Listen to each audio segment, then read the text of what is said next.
Bismillahirrahmanirrahim. Assalamualaikum warahmatullahi wabarakatuh. Ketemu lagi di podcast itu Kepahang, Kabupaten Kepahang. Oke. Iya. Sehat Pak Supran? Alhamdulillah. Pak Marwan gimana? Sehat dong. Alhamdulillah. Kita lagi akan merayakan Idul Adha. Oh iya, Idul Adha ya.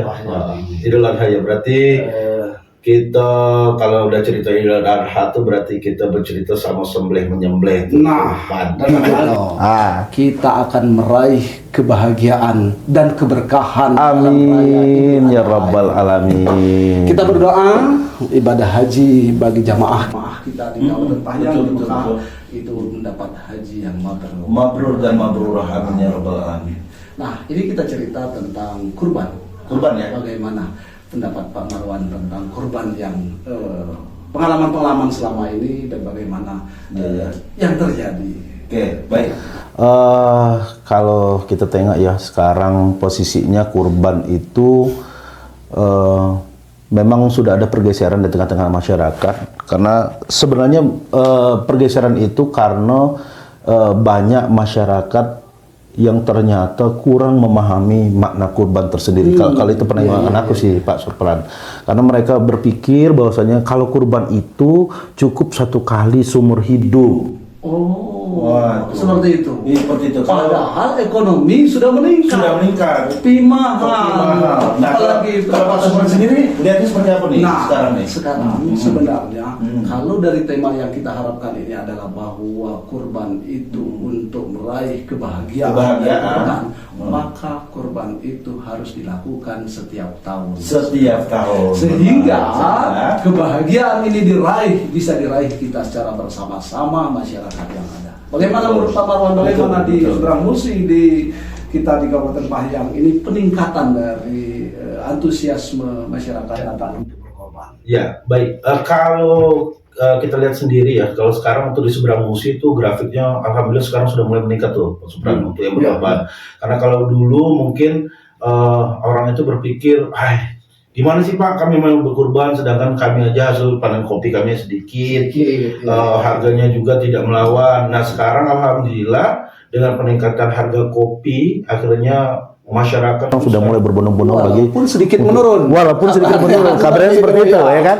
Pecah dari 70 ya kabarnya kan.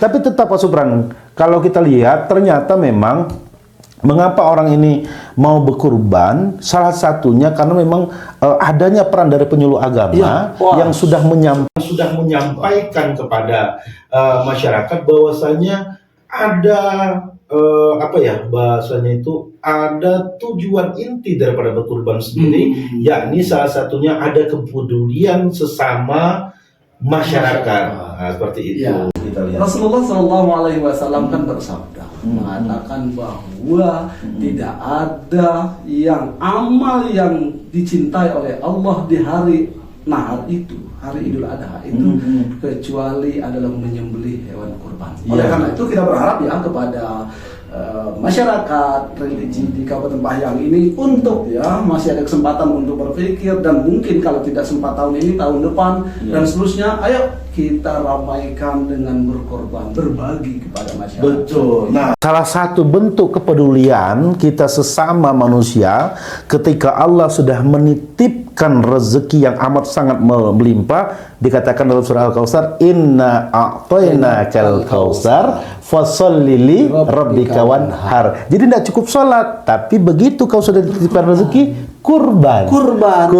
Orang yang berjuang kiprah di tengah masyarakat tidak cukup dengan berdoa saja, harus mampu berbagi. Betul.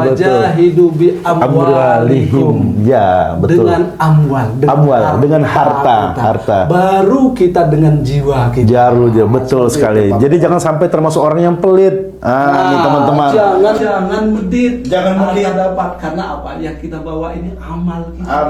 Dengan berbagi masyarakat, bantu anak yatim, anak fakir miskin dan seluruh tetangga kita, saudara. Ayo kita berbagi dengan daging yang kita sembelihkan ini. Mudah-mudahan ini kita dapat meraih keberkahan, kebahagiaan. Amin ya rabbal alamin. Nah, tapi memang ada juga nih Pak Supran, di tengah masyarakat kita ini kan masih berpikir, Pak, kami nggak mau nih berkurban. Karena apa? Karena kami belum akikah. Padahal akikah dan kurban itu adalah perbuatan yang tidak sama. Jadi bagi teman-teman masyarakat sekalian, kalaupun seandainya nanti bercerita nih, oh kami belum akikah, kami mau berkurban, ya boleh-boleh saja, tidak ada larangan. Sedangkan kalau yang akikah itu ya, pemirsa religi yang dirahmati oleh Allah Subhanahu Wa Taala, akikah itu ada batasannya. Tapi kalau kurban sepanjang hayatnya, ingat Rasulullah SAW pernah menyembelih 63 ekor onta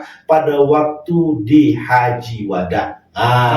Itu. Iya. Jadi memang pemahaman masyarakat tuh memang sangat harus ada sentuhan-sentuhan. Nah, Sendiri. kita penyuluh nih Pak Ini Marwan. tugas penyuluh nih, ya menyampaikan benar. kepada masyarakat ini, ayo betul. kita beri pemahaman bersama. Iya, pemahaman. Jangan ragu-ragu. Jangan ragu-ragu untuk berkurban, Selagi beribadah. kita ini niatnya adalah untuk berbagi, membagi kebahagiaan kepada masyarakat, insya Allah diterima oleh Allah Subhanahu Wa Taala, dan inilah langkah kita untuk memberikan pemahaman pada masyarakat. Betul, sepakat. Nah, dan juga jangan sampai yang berkorban pun mau menguasai nih dari korbannya. Jadi kalau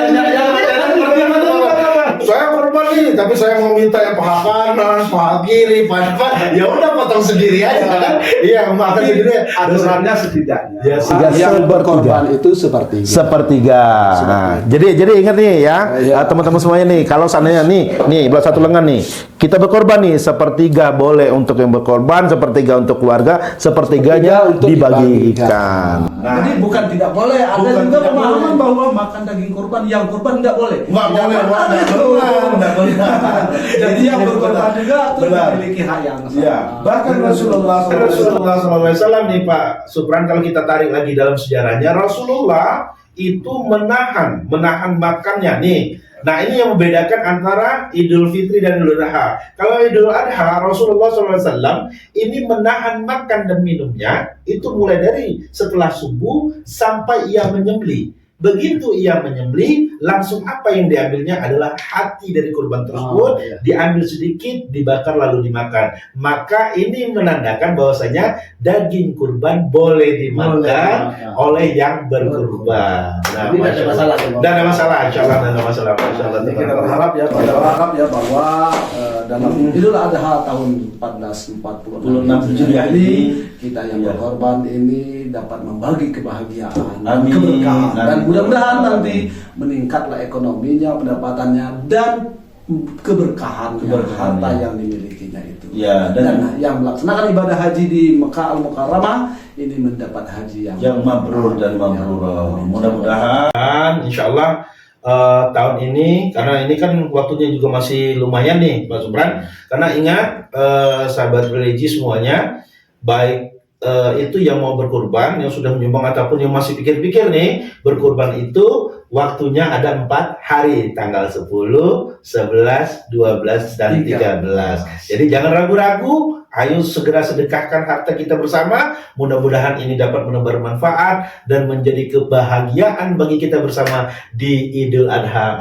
1446 Hijriah. Demikian, terima kasih. Assalamualaikum warahmatullahi wabarakatuh. Podcast itu Kabupaten Kepahyang, Kemenang Kepahyang, mantap.